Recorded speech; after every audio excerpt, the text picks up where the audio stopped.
Alright, so here we have the Vanity hookups that we need to unhook so that we can make sure we do tear out properly, nothing gets damaged, and of course we need to take this out so that we can get at the floor and anything behind the walls. I always have a plumber with me whenever I do this stuff. Now for tear out, not a problem, you can do it yourself. Just make sure you know what you're doing. Make sure you know where your shutoff valve is, your main water line shutoff, before you even get started. Very important. If anything happens and you don't know where it is, there will be water everywhere. So that's point number one. Make sure the main shutoff water valve is located. Once you know that, shut it off, and you can take apart all of this stuff and you can take off the water lines.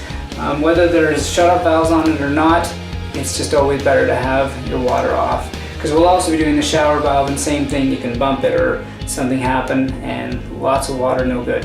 So let's start with the simple stuff right here. We undo this collar here. So you just spin it, and once that's loose, you're good. Now the bottom here, you have another collar, and I'm gonna unfortunately not sound as professional as what my plumber would, but this is the P-trap, and what this is called exactly I don't know, but I just call it a collar. So you would take that off, and you are gonna have water. You can see that there's water leaking. So lesson number two, make sure you have a bucket with you to put underneath to catch that water, because there's always water in the trap, and that's what helps the smell not to come back up, and that's one of the main reasons for a trap. So we want to put a bucket underneath so that we don't have that big spill again. Have a rag on hand, and yeah, same thing, just loosen up the collar and water will pour out. And once you have it off, just pour the water in, and voila, you have undone the trap. So next will be the water lines. So we'll get our wrench and we'll go to town with that. I do want to also mention that before you, or after you turn off the main water, open up a faucet in the basement. So first open up a faucet, water will run out, then go upstairs, and either on the main floor or the second story, turn on a faucet there. So what it'll do, it'll allow air to go through the lines and to push the rest of the water out of the water lines so that you actually have them empty.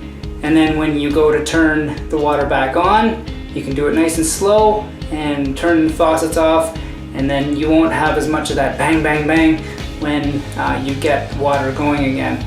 Because that's a common problem, is when you turn the water back on, the water's getting through and there's air and pop, pop, pop, and it scares some people. It's not a big deal, but you can avoid it a bit more that way. All right, let's get started. So we picked out a 5/8 wrench.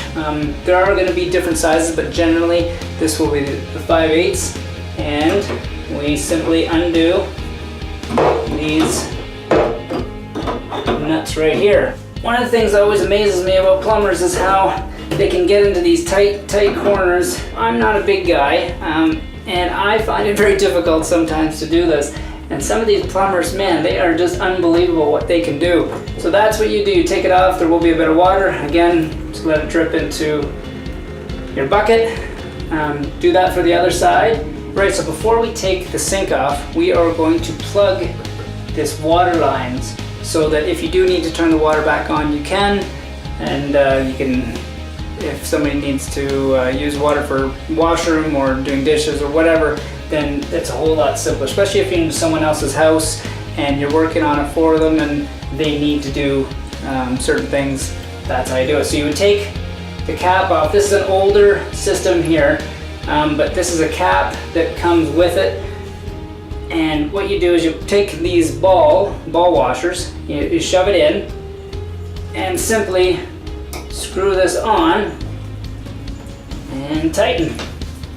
And once you've done that, you have stopped any chance of water getting out, because those balls will act as a plug for this particular system. And that's it. Then you can do it to the other one. You can turn your water back on and use it for a while if you need to.